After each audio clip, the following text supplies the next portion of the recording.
한 아파치족의 추장이 은퇴를 하게 되었습니다.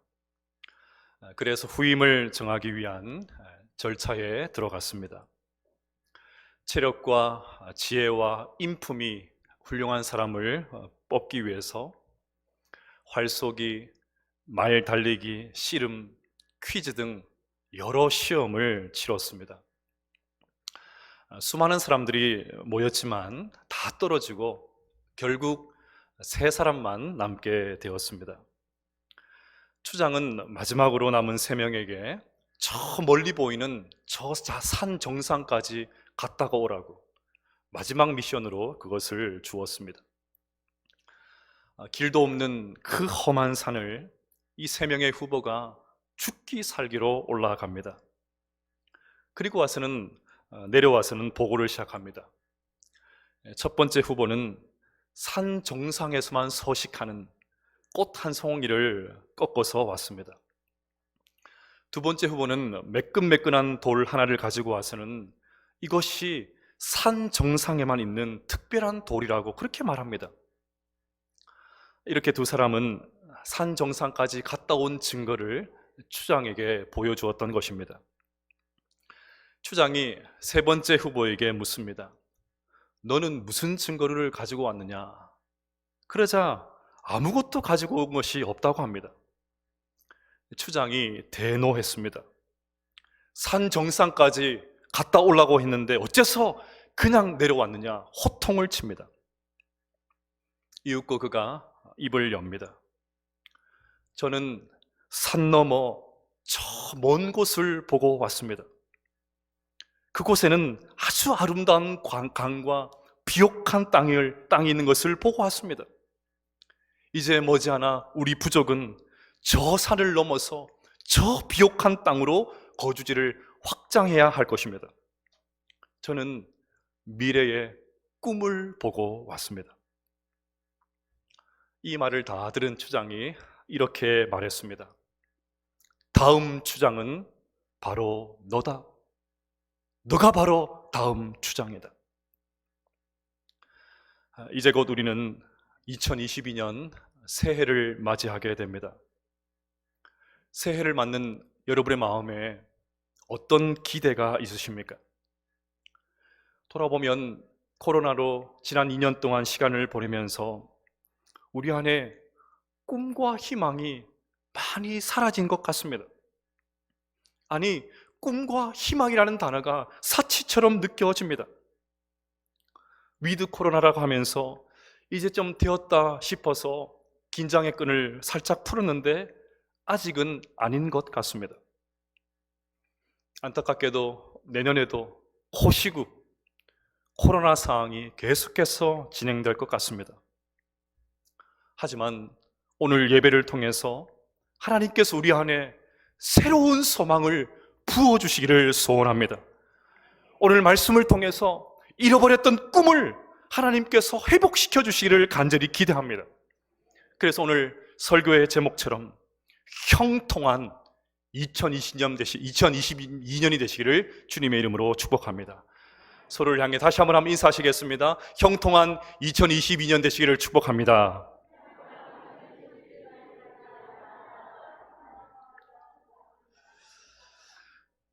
오늘 본문을 보면 형통한 인생을 살고 있는 한 사람, 요셉을 발견하게 됩니다. 성경은 그를 이렇게 설명합니다. 2절 중간을 보시면 그가 형통한 자가 되어. 이 말을 원어적으로 바꾸면 요셉이 성공한 사람이 되었다, 그 말입니다. 오늘 말씀은 여기서 그치지 않습니다. 3절을 보면 요셉이 얼마나 형통하고 성공했던지 주인 보디발이 요셉을 보면서 이렇게 고백합니다. 여호와께서 그의 범사에 형통하게 하심을 보았더라. 그런데 여러분, 오늘 요셉의 상황을 보면 말처럼 형통하지를 않습니다. 얼마 전까지 요셉은 채색 옷을 입고 아버지의 극진한 사랑을 받았습니다. 그런데 시기하는 형들의 그 미움 때문에 요셉은 구덩이에 던져져서 두려움에 치를 떨어야 했습니다.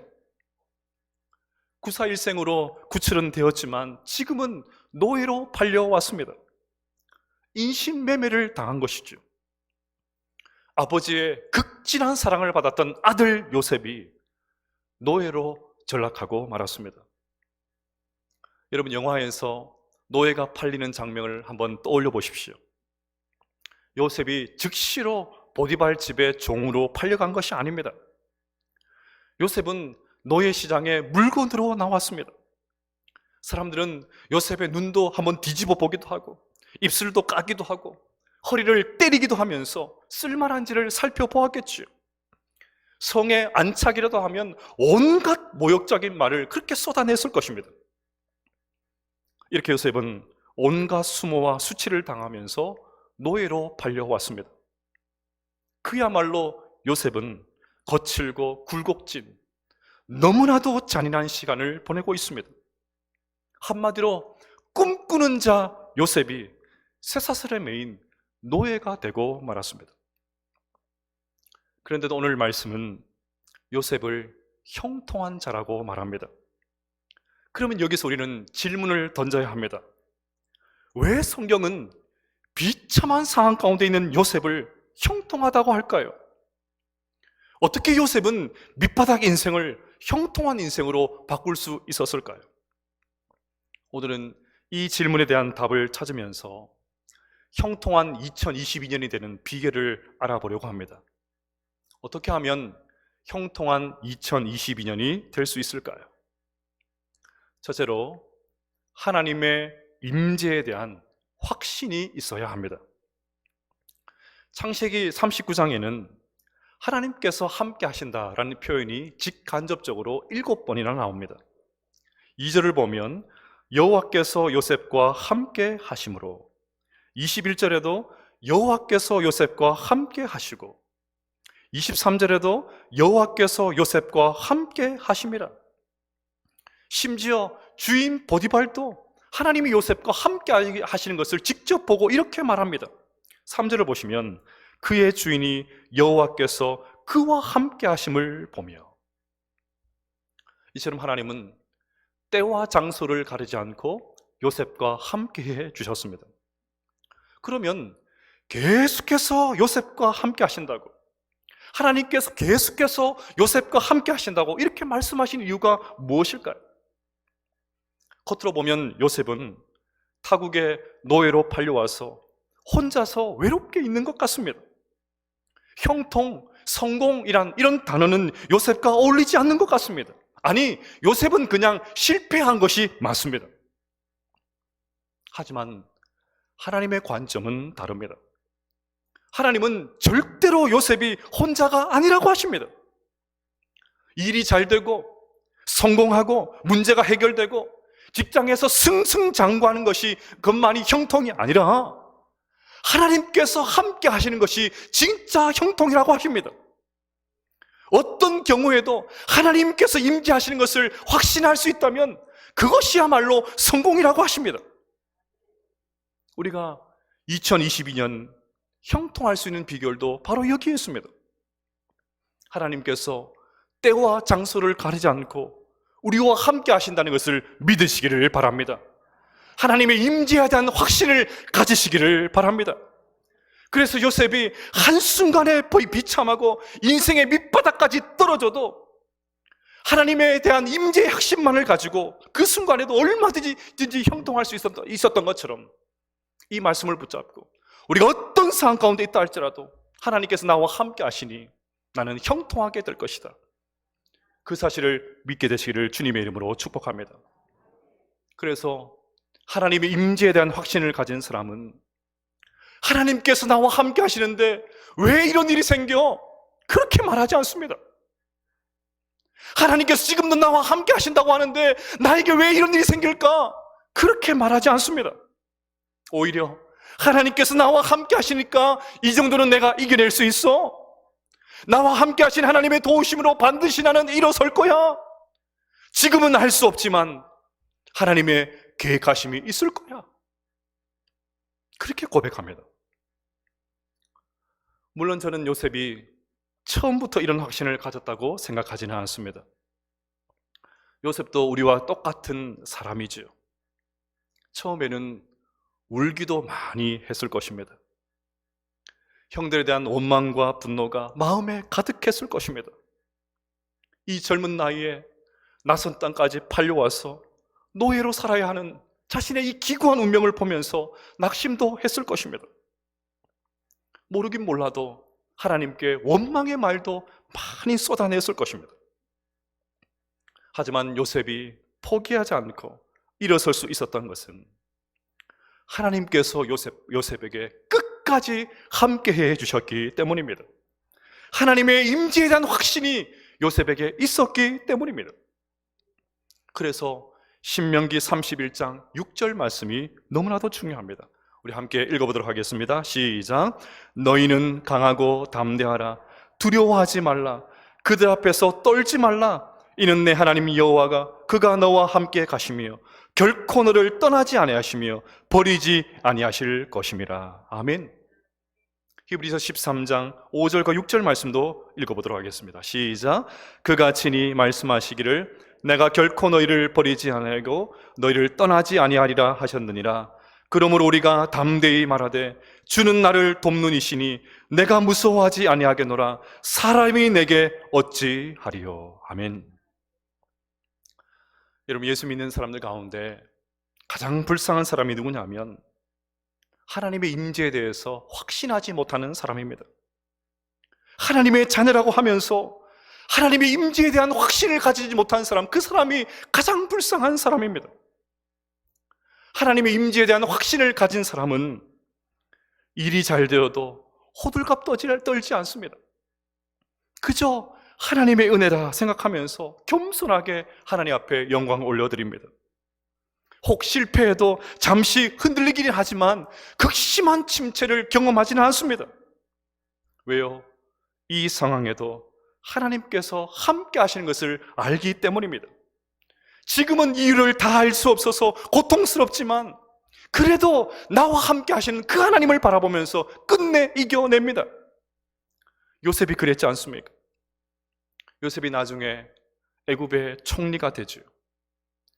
나중에 총리가 되어서 자기를 팔아넘긴 형들을 만날 때 요셉이 하는 말이 중요합니다.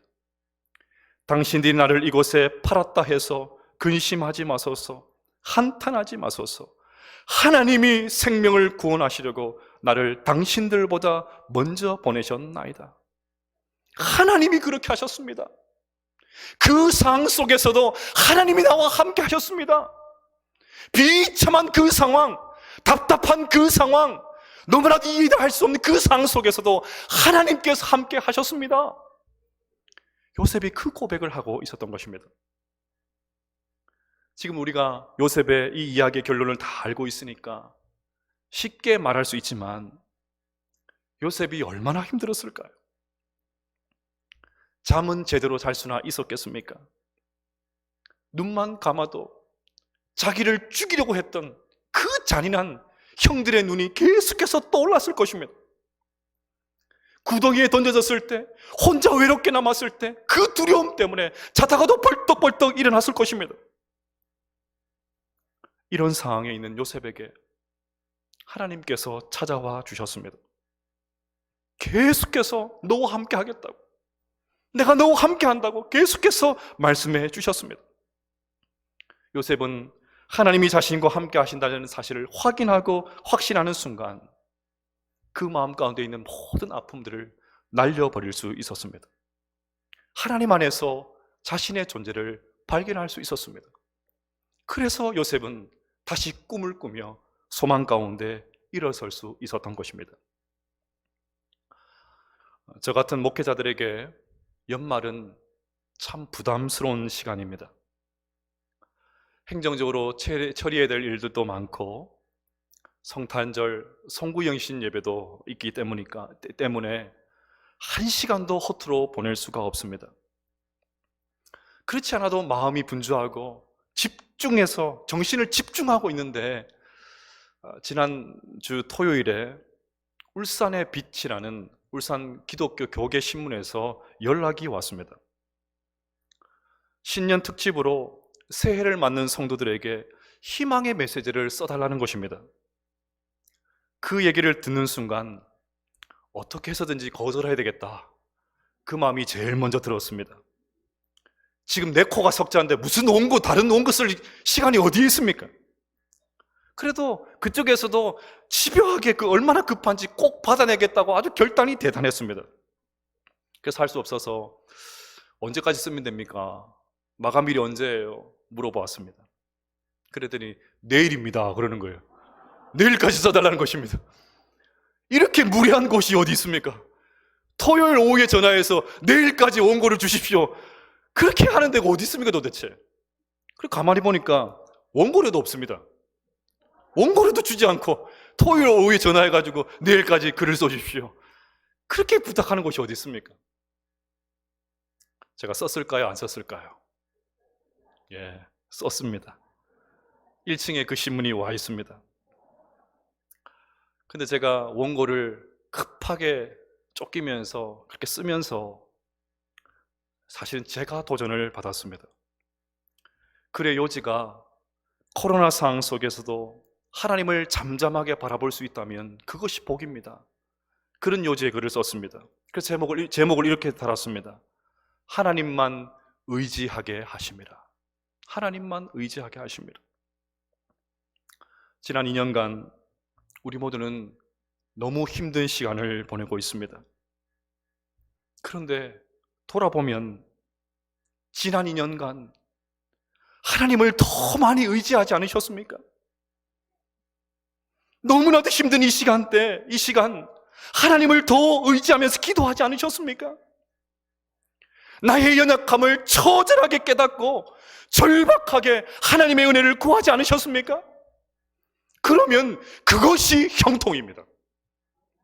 그것이 성공이에요.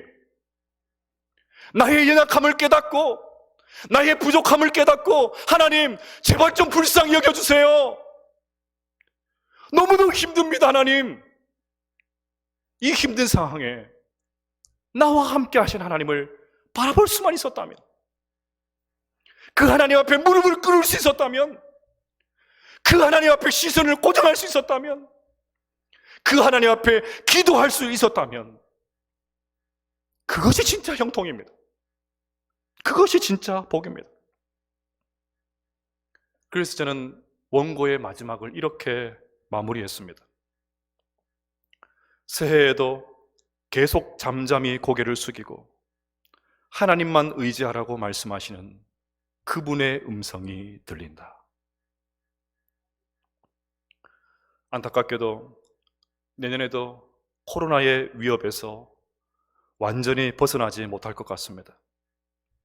그러니 새해에도 어렵고 힘든 문제를 만날 때마다 그 문제 가지고 하나님 앞에 나가시기를 바랍니다.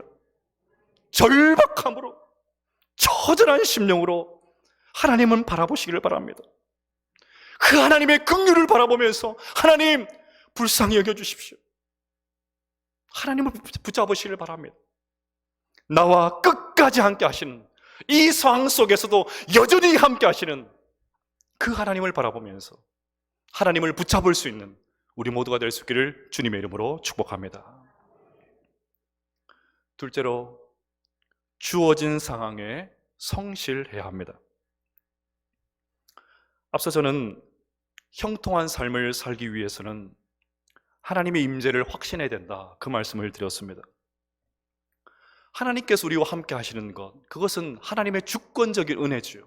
우리가 어찌할 수 없습니다. 전적으로 하나님께서 하시는 일이지요. 그러면 이제 우리 편에서 해야 될 일이 있습니다. 우리와 함께 하시는 그 하나님을 붙잡기 위해서 구체적인 노력들을 해나가셔야 합니다. 오늘 3절 다시 보십시오. 그의 주인이 여호와께서 그와 함께 하심을 보며 또 여호와께서 그의 범사에 형통하게 하심을 보았더라. 요셉은 마음속으로만 하나님 나와 함께 하시오, 그렇게 확신하지 않았습니다. 말로 떠벌리지도 않았습니다. 가는 곳마다 하나님 나와 함께 하십니다, 하나님 나와 함께 하십니다, 떠벌리지도 않았습니다. 정말 중요한 것은 요셉 주변에 있던 사람들이 하나님께서 요셉과 함께 하심을 볼 수 있었습니다. 하나님께서 요셉과 함께 하신다는 구체적인 증거를 요셉의 삶을 통해서 볼 수가 있었습니다. 요셉의 삶에서 그것이 자연스럽게 나타났습니다. 그래서 어떤 일이 벌어집니까? 4절을 보시면 요셉이 그의 주인에게 은혜를 입어 섬김에 그가 요셉을 가정총무로 삼고 자기의 소유를 다 그의 손에 위탁하니. 요셉이 자기 주인에게 은혜를 입었다고 합니다. 이 말을 바꿔 말하면 요셉이 신임을 얻었다, 그 말입니다. 물론 사람들의 은혜를 입고 사람들의 신임을 받는 것도 하나님의 은혜죠. 궁극적으로는 하나님의 은혜입니다. 그렇다고 요셉이 주인의 신뢰를 얻기 위해서 아무 일도 안 했을까요? 그냥 하늘만 쳐다보고 하나님 알아서 해주시겠지, 그랬을까요? 요셉이 뺀질뺀질했다면 어떻게 주인이 요셉에게 모든 것을 맡길 수 있었겠습니까?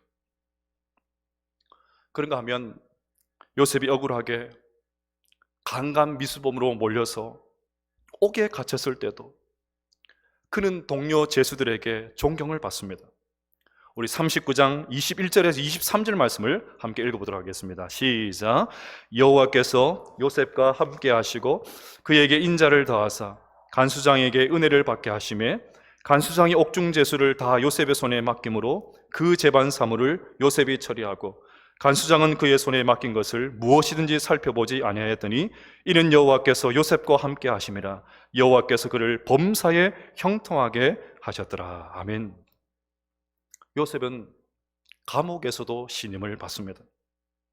맡은 일을 얼마나 성실하게 했든지 간수장이 요셉이 하는 일은 따로 챙겨보지도 않습니다.